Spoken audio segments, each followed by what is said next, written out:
Ես շատ ցավում եմ, որ մեր քաղաքական գործիչները խիստ զբաղված լինելով ամենակարևոր բանը բաց են թողնում, իսկ ամենակարևորն այսօր այն է, որ կուսակցությունների մասին սահմանադրական օրենքը խախտող իշխանությունների պայմաններում արդար ընտրություններ չեն կարող լինել, իսկ եթե ընտրությունները արդար չեն, նշանակում է վերջ, դրանք անիմաստ են։ Հիմա այլ բան է, երբ դու վերացական տեսակետ ես արտահայտում, եւ այլ բան, երբ դու ամեն ինչ հիմնավորում ես փաստաթղթերով։ Դուք տեղյակ եք եւ հանրությունն էլ է տեղյակ, որ բազմաթիվ անգամներ ձախողել են իրենցից սկսած սահմանադրական բարեփոխումների գործը, այն գործը, որի համար որ իրենք ժամանակին իրենց բարերով եմ ասում, հեղափոխություն արեցին, մերժիր Սերժին, նշանակում էր մերժիր այն սահմանադրությունը, որով Սերժ Սարգսյանը իշխանությունը երկարաձգել է։ Այսինքն իրենց կատարած հիմնական խոստումը, ժողովրդին տված հիմնական խոստումը, որին հավատալով մարդիկ իսկապես ոտքի կանգնեցին եւ մերժեցին Սերժի սահմանադրությունը, հետո արդեն ընթացք է ստացել նորմատիվ իրավական ակտերով։ Դա առանձին հարց է, բայց այդ առանձին հարցում բացահայտվեց այս իշխանությունների հանցավոր կոռուպցիոն հանցագործության մասին է խոսքը, կեցվածքը։ Խնդիրը հետևյալն է։ 20 թվականի փետրվարի 12-ին իրենք սկսեցին հրապարակելով նորմատիվ իրավական ակտ, սկսեցին սահմանադրական բարեփոխումներ։ Ժամկետի մեջ չտեղավորվեցին։ Երկրորդ անգամ փոփոխություն կատարեցին տարբերակի մեջ եւ հետաձգեցին։ Կրկին տապալվեցին։ Դրանից հետո 22 թվականի հունվարի 27-ին նոր նորմատիվ ակտ ընդունվեց։ Այդ նորմատիվ իրավական ակտով պարտավորվում էին մինչև 24 թվականը ավարտել եւ հանրությանը ներկայացնել, ավելի ճիշտ կառավարությանը ներկայացնել, կառավարության միջոցով հանրությանը ներկայացնել սահմանադրության նախագիծը։ Եվս մեկ անգամ տապալվեցին։ Այսինքն ստացվեց առնվազն 4 անգամ, որտեղ միջանկյալ ժամկետ ավելացրին։ Դրանից հետո Նիկոլ Փաշինյանը հայտարարեց, որ ինքը նոր սահմանադրություն պիտի անի, չունենալով այդ իրավասությունը, վարչապետի իրավասության մեջ չի մտնում նոր սահմանադրություն նախաձեռնելու գործը։ Եվ այստեղ վերջին հայտարարությունը դուք հիշում եք, մարտ ամսին մենք կավարտենք նոր սահմանադրության նախագծի պատրաստումը։ Տեղեկացնեմ ձեզ, որ ընդամենը նստած արտագրում էին, տարբեր սահմանադրություններից դրույթներ էին արտագրում, բայց անփոփոխ էին թողել ամենակարևոր բանը։ Պետական համակարգը փոխելու որևէ երկրում նոր սահմանադրություն ընդունվում է, երբ հարց է ծագում պետական համակարգը փոփոխելու ուղղությամբ։ Այստեղ իրենք պետական համակարգը չփոխելով, ըստ էության շատ քիչ գործեր մնում անելու։ Եվ անգամ այդ դեպքում եւս մեկ անգամ ստեցին։ Հիմա դա ներկայացրեցի ընդհանուր պատկերը, բայց վերադառնալով քրեական հանցագործությանը, քրեական դրսևորումներին, որ թույլ են տալիս։ Ուրեմն 9 անգամ մենք ներկայացրել ենք սահմանադրության պատրաստի նախագիծ, քաղաքակրթական բարձրագույն ձեռքբերում, սահմանադրություն, որի ընդունումից հետո Հայաստանի քաղաքացին իսկապես դառնում է երկրի տերը, մեկ, եւ երկրորդ Հայաստանը դառնում է աշխարհի ամենաժողովրդավարական երկիրը։ Դրանից բացի սա քաղաքակրթական ամենավերջին մակարդակն է, որովհետեւ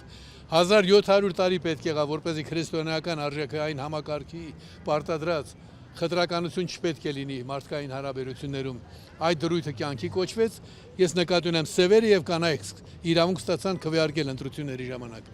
Բայց դրանից հետո էլ պետական համակարգերում պահպանվում է խտրականության կարգը։ Մեզ հաջողվել է գտնել դրա լուծումը եւ բացարձակ ժողովրդավարության անունով նախագիծը տրված է։ 9 անգամ իրենք թաքցնում էին տարբեր հիմնավորումներով։ Մեկ չկա, մենք չենք գտնում, չենք կարդացել։ Ի վերջո, երբ դատախազությունը արդեն հայտնվեց ծանր վիճակում, ասացին փաստեր չենք գտնում։ Հիմա 10-րդ անգամ մենք փաստաթուղթը ներկայացնելով ցույցի ուղեկցությամբ, միջինը 30-ից 50 հոգի մարդիկ ներկա էին, իրենք ստիպված եղան ընդունել։ Ընդունելուց հետո, երբ մեզ արդարադատության նախարարությունը պատասխանեց, որ մենք ստացել ենք եւ դեր արած առաջարկությունները նկատի կունենանք, այդտեղ ես միանգամից ներկայացրի հետեւյալ կերպ.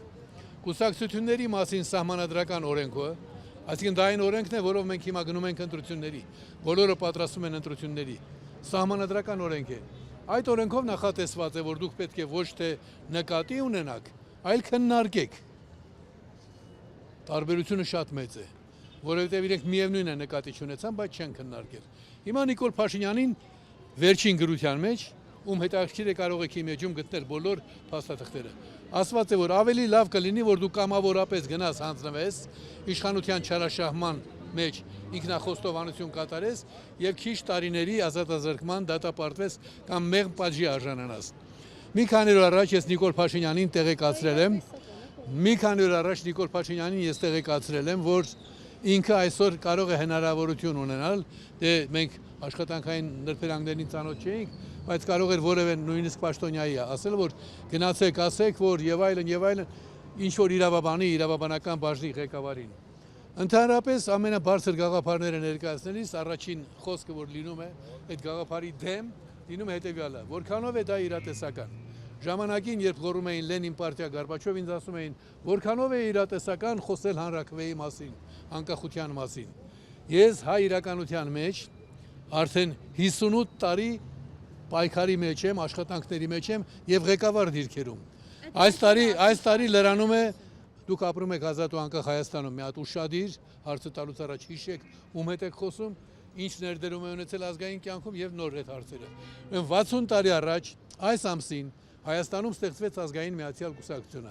2 տարի անց ղեկավարները կալանավորվեցին, դրանից հետո ես եմ եղել ղեկավարը, առաջնորդը մինչև այսօր։ Մեր խնդիրն էր Հայաստանը դարձնել, հայությունը դարձնել միջազգային իրավունքի ենթակա եւ հասել ենք դրան։ Հիմա մեկ այլ խնդիր կա, անկախ Հայաստանի հարցը լուծված է, բայց դե ֆակտո փաստացի այդ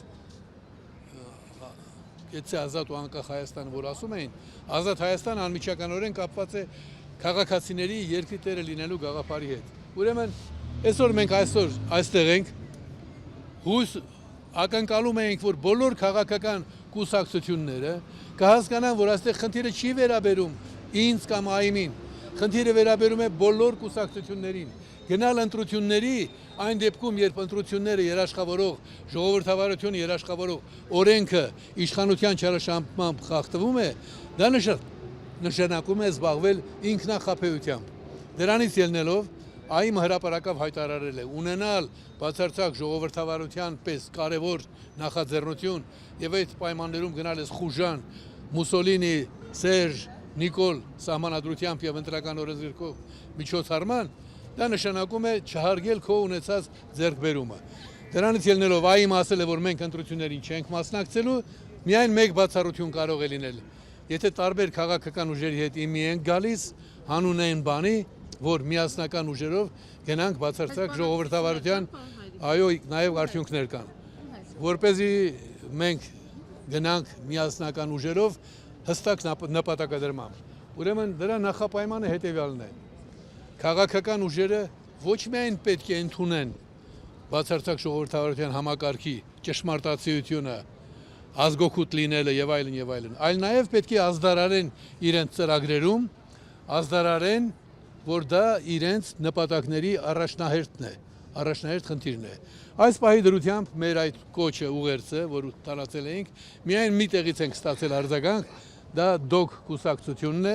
ինչ զարգացում կունենա մենք դեռ կտեսնենք, որովհետև ԱԻՄ-ը հենց այս պահին քննարկում է, ԱԻՄ նախագահությունը, երբ ես դες այդ խոսում եմ, այդ հարցը քննարկվում է, իրենք առաջարկեցին շատ բարձր մոտեցում, հանուն հայրենիքի, հանուն ազգային բարձր նպատակների, իրենք ասում են, որ իրենք պատրաստ են նախկինում ունեցած բոլոր ճիշտ կամ սխալ հարցերը անտեսել դնել մի կողմ եւ հանուն այդ բարձր գաղափարի համագործակցել։ Հիմա մենք էլ պիտի մեր դիրքը հայտարարենք, դեռ բանակցությունների ընթացքում ենք, կան ուրիշ քաղաքական կազմակերպություններ, 16 քաղաքական ուժ կա, որ ասել են ժամանակին, որ իրենք կողմ են բացարձակ ժողովրդավարությանը, բայց խնդիրը մենք այսպես ենք, չէ՞ դնում, ոչ միայն պիտի կողմ լինես այդ բարձր սկզբունքային եւ իրավական տեսակետից անթերի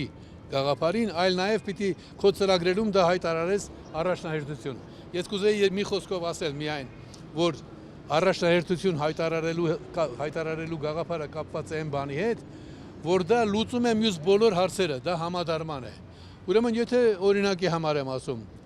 դեմոկրատական կուսակցությունը, նախկին քրիստոնյա դեմոկրատական կուսակցությունը, ՍԻՄ-ը, այն կազմակերպությունները, որ ժամանակին այս հարցում մեզ հետ համախոհ են եղել, նորացված կոմունիստական կուսակցությունը, Համերաշխություն կուսակցությունը, Սուրեն Սուրյանցի կուսակցությունը, Տիգրան Խզմալյանի կուսակցությունը, առանձին եմ ասում։ Այդ ամբողջ փունջը Արթուր Բալոյանը,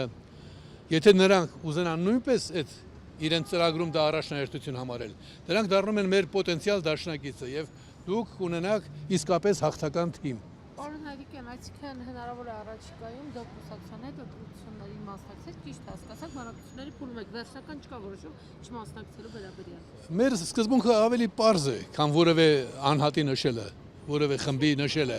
Մեզ մոտ այսպես մոտեցում այսպես է, ով որ այսօր այ Նիկոլ Փաշինյանը, եթե իջնի ասի ներողություն, որ միջև հիմա թերացել եմ, այս պահից ընդունում եմ ձեր բացարձակ ժողովրդավարության գաղափարը, ես ով եմ որ ասեմ չէ։ Մենք սկզբունք ենք ազդարարել, ով որ կընդունի հիմնարար լուծման գաղափարը, բացարձակ ժողովրդավարություն առաջնահերթ հարց, որը նշանակում է մի քանի ամիս հետո նոր ընտրություններ։ Դա նշանակում է այս ընտրությանը գնում ենք, ընդունում ենք նոր սահմանադրություն ընդունելուց հետո վարչապետը առանձին է ընտրվում 2 տարով, պարլամենտը առանձին է ընտրվում 2 տարով եւ այլն եւ այլն։ Այնպես որ բոլոր այն քաղաքական ուժերը, նույնիսկ նրանք, որ մեր մասին շատ վատ գնահատականներ են տվել, այդ բոլորը պարտավոր ենք մոռանալ։ Դոկ կուսակցության շտաբի պետը ուղղակի առաջարկեց, ասում է բարձր կանգնենք այդ բոլոր հարցերից, այսինքն ասում եմ մի բան, որով ես ամբողջ կյանքում ապրել եմ։ Եվ ինձ համար կարևոր չի հայ մարդ է, պատրաստակամությունը հայտնել երկիրը դարձնել քաղաքացիների սեփականությունը, դրանից կարևոր խնդիր մենք չունենք։ Իսկ քննարկվում վարչապետի թեկնածու լինի, եթե համատեղ որոշեք մասնակցել։ Կարող եք պատկերացնել, որ այն քաղաքական ուժը, որ ասում է ես ընդհանրապես այս խուժան ընտրություններին չեմ մասնակցելու, կարող եք պատկերացնել, որ հանկարծ այդ կուսակցությունը, այդ քաղաքական ուժը ասել, մենք ուզում ենք, որ այս ինչ մարդը լինի թեկնածուն, մենք ասենք, ուզում ենք, որ դուք լինեք։ Մեզ համար նշանակություն չունի։ Կարևորը որ դուք կամ որևէ մեկը, որ այս գործընթացի մեջ է, ընդունի, որ բացարձակ ժողովրդավարության սահմանադրության նախագիծը առաջնահերթություն է,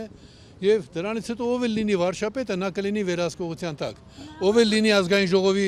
նախագահը, նա կլինի։ Ես մեծ մարդ եմ, երկրորդ չեմ ուզում գնդակահարվել եւս մեկ անգամ, տվել եմ գաղափարը, սիրում եմ 8 ժամ քնել, իսկ վարչապետը պիտի գոնե պատրաստ լինի 6 ժամ քնել։ Ես սիրում եմ մի քիչ քնել։